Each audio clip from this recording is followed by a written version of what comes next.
नमस्कार, मैं अनिल शर्मा आपका एक बार फिर से स्वागत करता हूं अपने YouTube channel commerce by Pathak sir में। आज की ये वीडियो सेम चैप्टर, आपको पता है हमने जनरल स्टार्ट किया था पिछली वीडियो में, आज उसी को कंटिन्यू करेंगे। कुछ और एंट्रीज है जिसको एक्सप्लेन करना चाहूंगा। इससे पहले अगले टॉपिक पे चले, हम पहले बेसिक जो क्वेश्चंस हैं उन्हीं की हम प्रैक्टिस करेंगे। उम्मीद करता हूं आप लोगों ने भी घर पे की होगी। आज ऐसी ही प्रैक्टिस जैसे पिछली वीडियो में की थी थोड़ी और करवाएंगे, कल नेक्स्ट टॉपिक पे फिर बढ़ेंगे। ठीक है, आइए अब जल्दी से स्टार्ट करते हैं। जिन्होंने पिछली वीडियो देखी है पहचान गए होंगे, ये जर्नल का फॉर्मेट है, date, particular, ledger for your debit amount और क्रेडिट अमाउंट। आइए अब स्टार्ट करते हैं। आपका ये इलस्ट्रेशन नंबर 2 रहेगा। इलस्ट्रेशन नंबर 2 है आपकी बुक का पहला क्वेश्चन। क्या है?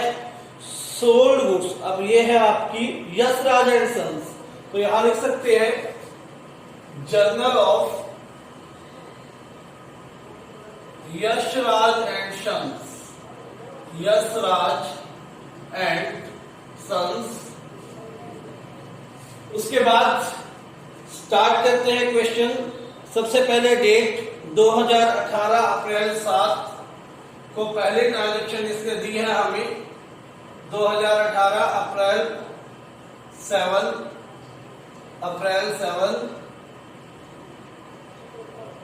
2018 अप्रैल 7 अप्रैल की 7 डेट को उसने कहा सोल्ड गुड्स फॉर कैश। ठीक है, क्या किया? Sold goods for cash. सबसे पहला काम आपका यही होता है कि आप अकाउंट्स को देखिए कि जो किसी ट्रांजैक्शन से इंपैक्ट होती है। सबसे पहले कैश लिखा है तो आपको पता होना चाहिए कैश अकाउंट इंपैक्ट होता है। सेल्स, गुड्स सेल हो रही है तो क्या इंपैक्ट होगा? सेल्स होगा। ठीक है, अगर कुछ और होता, कई बार कहते हैं सोल्ड फर्नीचर फॉर कैश, तो फर्नीचर इंपैक्ट होता। और गुड्स की है तो गुड्स में क्या आएगा? आपका सेल्स आएगा। ठीक है, तो कैश अकाउंट आपका रियल अकाउंट है, आप सभी जानते हो। सेल्स अकाउंट आपका कैसा है? नॉमिनल है, क्योंकि ये आपकी इनकम है। ठीक है, दोनों तरीकों से जैसे भी आपको समझ में आ सके। कैश असेट होती है, असेट इंक्रीज डेबिट दिखाया था हमने अमेरिकन सिस्टम के अकॉर्डिंग। डबल एंट्री सिस्टम कहते हैं रियल अकाउंट में आपने देखना है कि गोज इन हुआ या गोज आउट हुआ। गुड्स सेल की है तो कैश आया है, यानी कि कम्स इन हुआ है, और कम्स इन डेबिट नियम है, रूल है, डेबिट वर्ड कम्स इन। और सेल्स इनकम है, इनकम को हम क्या करते हैं? क्रेडिट करते हैं according to the rule of nominal account. तो क्या हो जाएगा? Cash account debit to sales account. ठीक है, कितने रुपए की सेल की है? 13,000 रुपए की सेल उसने की है। 13,000 रुपीज की सेल क्या हुई है? हुई। वैसे भी ध्यान रखें कि सेल्स जो है आपने क्रेडिट ही करनी है। Being good sold for cash, यहां पर नरेशन में भी आप डाल सकते हो being sold goods for a cash. ठीक है, बात ये जरूरी है, ये चीजें देखें, ये बेसिक है, एक दो बार आपको करना पड़ेगा, उसके बाद आपको चीजें अपने आप याद होने लग जाएंगी। ठीक है, तो सेल्स इनकम होती है जो कि नॉमिनल अकाउंट है, और नॉमिनल अकाउंट में इनकम क्रेडिट होती है। कैश आपका रियल अकाउंट था, आपके पास आ रहा था, कम से हो रहा था, इसलिए क्या किया? डेबिट किया। ठीक हो गई बात। उसके बाद 7 अप्रैल के बाद दे रखा है सोल्ड गुड्स टू महेश। 9 अप्रैल को, April 9 sold goods to Mahesh. Mahesh को गुड्स क्या की? सेल की। ठीक है, दो चीजें क्लियर हो गई यहां पर। एक महेश गुड सेल की है तो क्या आ गया? सेल्स। सेल्स अकाउंट इनकम होता है नॉमिनल अकाउंट का नियम है कि इनकम को क्या करना है, आपने क्रेडिट करना है। और महेश क्या है, एक पर्सनल अकाउंट है। पर्सनल में आपने देखना है रिसीवर है या गिवर है, रिसीवर और गिवर, ठीक है। अब सेल की है महेश को, तो महेश क्या हो गया आपका, रिसीवर हो गया, ठीक है। तो नियम क्या कहता है, डेबिट द रिसीवर और क्रेडिट द गिवर, यानी क्या एंट्री हो जाएगी, Mahesh debit to sales account. मैंने पिछले वीडियो में बताया था महेश के साथ अकाउंट नहीं लगाना, अगर लगाना है तो अपोस्ट्रोफी एस लगाकर ही लगाना है। कितने की सेल की थी, 15,000 की। दोनों साइड डेबिट में भी 15,000 लिखेंगे और क्रेडिट में भी 15,000 लिखेंगे, ठीक है। लाइन लगाएंगे, नरेशन लिखेंगे, being goods sold to Mahesh, being goods sold to Mahesh. उसके बाद अप्रैल 12 को क्या हुआ, ट्रांजेक्शन दी है उसने, received cash from Mahesh, received cash from Mahesh, बहुत आसान रहेगा, रिसीव्ड कैश फ्रॉम महेश। एक तो कैश अकाउंट और दूसरा Mahesh account, cash real, Mahesh personal, ठीक है। कैश रिसीव हुआ महेश से, तो कम्स इन हुआ, आया है, ठीक है। महेश पर्सनल है, महेश ने कैश दिया है, तो महेश क्या हो गया, गिवर, और गिवर को क्या करना है, क्रेडिट करना है। तो क्या एंट्री हो जाएगी, कम्स इन में डेबिट होता है और गिवर क्या होता है, क्रेडिट। तो क्या एंट्री हो जाएगी आपकी, cash account debit to Mahesh. कितना आया आपका, महेश से 10,000 रुपए आपको मिला है। ध्यान देना, कितना मिला है, 10,000 रुपए आपको मिला है। Being cash received from Mahesh, ठीक है। अप्रैल 12 की ट्रांजेक्शन किए। उसके बाद 18 अप्रैल को, अप्रैल 18 को क्या रहेगा, अप्रैल 18 इसने कहा sold goods to Suresh for cash. ध्यान से देखें, sold goods to Suresh for cash. बच्चे कंफ्यूज हो जाते हैं, सुरेश भी आ गया, कैश भी आ गया, सेल भी आ गई, 3 चीजें आ गई। ध्यान दें, जब कैश आ गया तो सुरेश से कुछ लेना देना नहीं है हमें, उसने कैश दे दिया तो बात खत्म। तो यहां दो ही चीजें हैं, एक कैश अकाउंट और दूसरा sales account. Cash real account आया है हमारे पास, कम्स इन हुआ है तो डेबिट, सेल्स नॉमिनल, इनकम तो क्रेडिट। क्या एंट्री हो जाएगी, cash account debit, cash account debit to sales account, cash account debit to sales account. 18 अप्रैल कितने थे, 12,600 रुपए थे। कितने थे, 12,600। दोनों साइड लिख देंगे, 12,600, 12,600। लाइन लगाएंगे, लिखेंगे being goods sold for cash, being goods sold for cash. याद रखें, नेम से ट्रांजेक्शन तभी होगी जब कैश में ना हो, ठीक है। अगर वहां होता सोल्ड गुड्स टू सुरेश, यह चीज नहीं होती फॉर कैश, तो फिर हो जाती आपकी सुरेश डेबिट टू सेल्स। अगर फॉर कैश नहीं लिखा होता, फिर एंट्री किसमें होती, उधार, उधार में माल बेचा है, ठीक है। उसके बाद 19 तारीख की, अप्रैल 19, जैसा कि अभी बता रहा था मैं, सोल्ड गुड्स टू सुरेश लिखा है उसने, सोल्ड गुड्स टू सुरेश।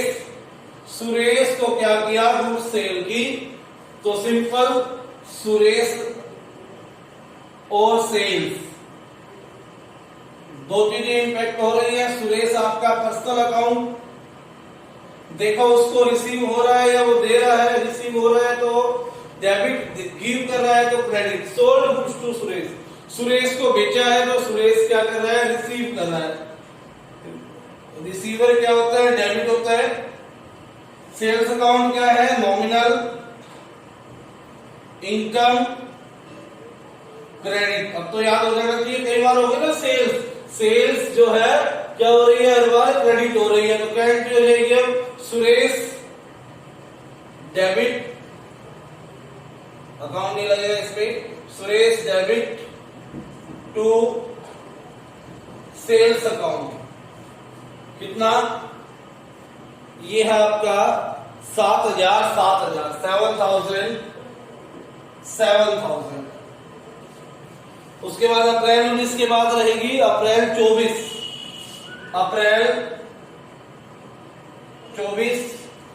यहां क्या लिखेंगे, being good sold to Suresh, Suresh को क्या किया, बेच दिया। उसके बाद नेक्स्ट अप्रैल 24 में ट्रांजैक्शन है, अलग ट्रांजैक्शन थोड़ी सी, जो जितने भी अब तक की है उनसे क्या कहते हैं, withdraw cash from office for personal use, withdraw cash from office for personal use, personal use के लिए क्या किया उसने, कैश विड्रॉ किया। तो देखिए पर्सनल यूज के लिए जब विड्रॉ करते हैं, मैंने आपको बताया था सम इंपॉर्टेंट टर्म्स में, उसे क्या कहते हैं, ड्रॉइंग्स, ड्रॉइंग्स अकाउंट, और दूसरा क्या है, कैश। ड्रॉइंग्स क्या है, पर्सनल अकाउंट, ड्रॉइंग्स क्या होती है, पर्सनल अकाउंट होती है। ध्यान रखना, याद रखना, क्योंकि ड्रॉइंग कौन करता है, ओनर करता है, तो ये ड्रॉइंग्स क्या है, पर्सनल अकाउंट रहेगी आपकी। इस चीज को बड़े अच्छे से ध्यान रखना, ड्रॉइंग्स और कैपिटल दोनों क्या होती है, पर्सनल अकाउंट होती है।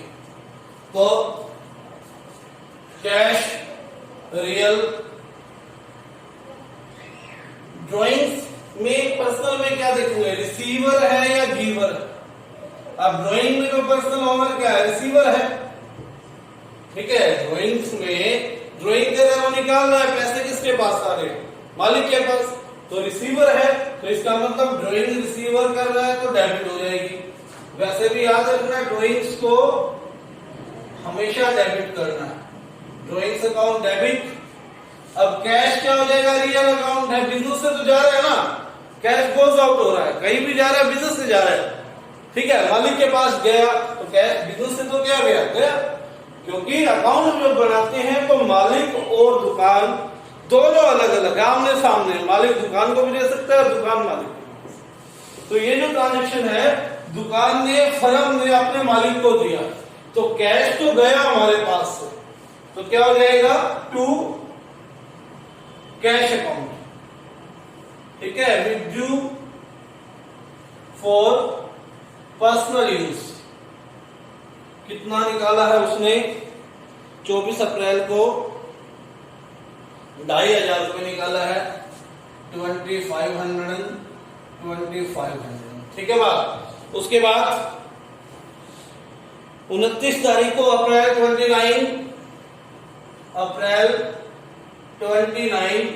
29 तारीख को क्या करेंगे, वेजेस पेड, ट्रांजैक्शन है, वेजेस पेड। वेजेस क्या है, हमारा खर्चा है, वेजेस होते हैं मजदूरी, खर्चे क्या होते हैं, नॉमिनल अकाउंट होते हैं, एक्सपेंस है, और नॉमिनल में एक्सपेंसेस को क्या किया जाता है, डेबिट। सभी एक्सपेंसेस को क्या किया जाता है, डेबिट किया जाता है। नियम पढ़ा था, debit all the expenses and losses, credit all the incomes and gains, ठीक है बात। तो वेजेस को क्या करेंगे, डेबिट करेंगे। दूसरा एक अकाउंट, वेजेस पेड का मतलब कैश गया, रियल है, और गोज आउट है। जब गोज आउट हमारे पास हो गया तो क्रेडिट होगा, क्या एंट्री हो जाएगी, wages account debit to cash account, wages account debit to cash account कितना हो गया, कितने रुपए की वेजेस की दी है, 450 रुपए की, 450 रुपए। ठीक है।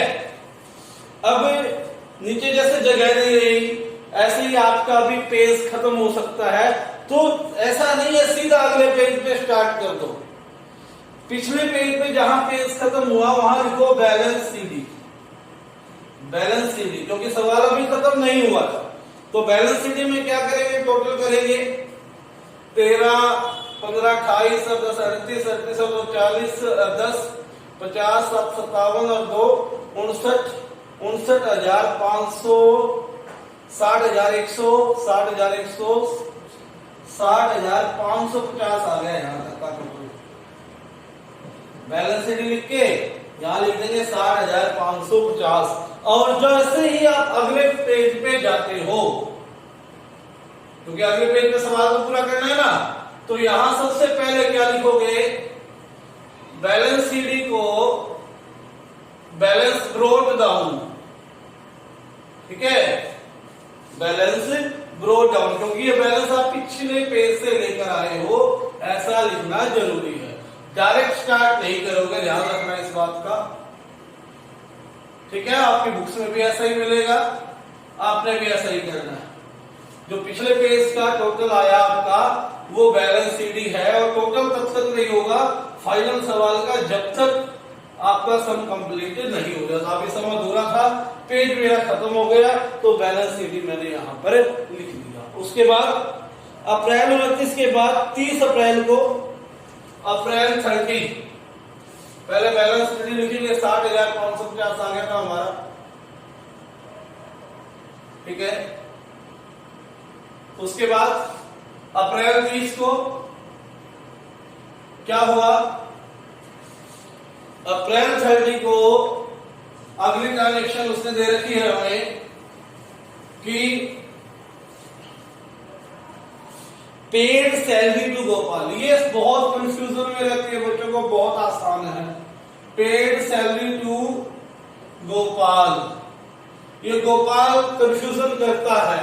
सैलरी जब भी पे की जाती है कैश में पे की जाती है, कैश जाता है। ठीक है, तो यहां पर दो ही चीजें इंपैक्ट हो रही है, एक सैलरी और दूसरी कैश। ठीक है, गोपाल का कोई रोल नहीं है, किसी को भी जो सैलरी दी है हमारा खर्चा है। ठीक है, तो बहुत सारे बच्चे सैलरी और गोपाल को इंपैक्ट करते हैं और लास्ट तक इस ट्रांजेक्शन को गलत करते जाते हैं। तो यही अभी समझ लो, सैलरी क्या है, नॉमिनल है, खर्चा है, खर्चे डेबिट होते हैं। कैश क्या है, रियल है, गोज आउट हुआ, हमारे पास से गया है, क्रेडिट है। कैश कब देखना, आया है, गया है, गया है तो क्रेडिट, आया है तो डेबिट, बस।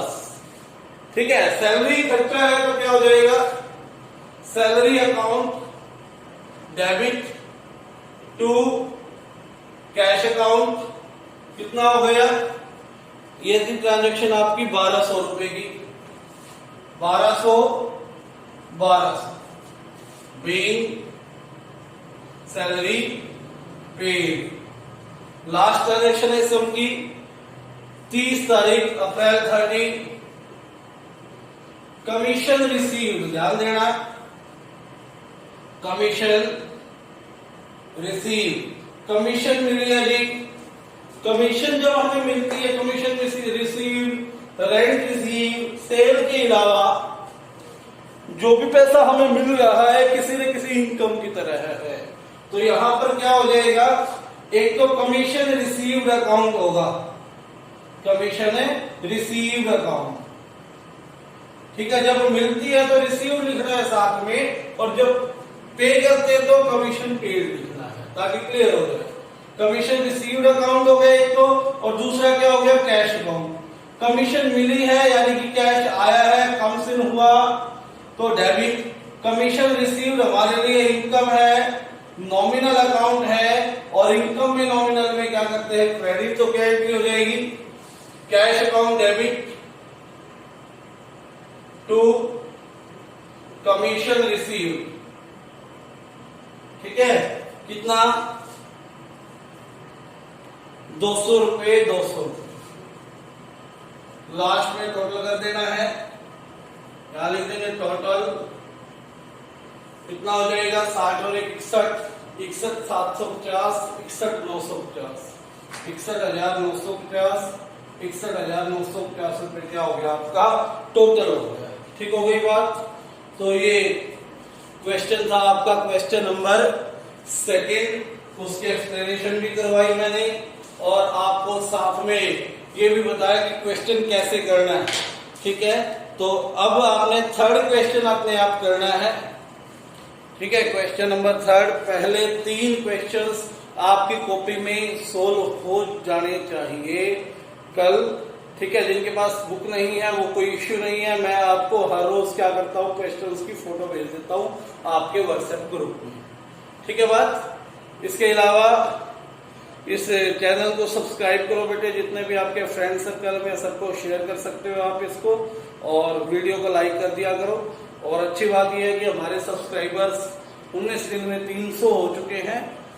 ठीक है, आप लोगों के सहयोग से ऐसे ही प्यार देते रहे और जल्दी से जल्दी इसको बढ़ाने की कोशिश करेंगे। धन्यवाद।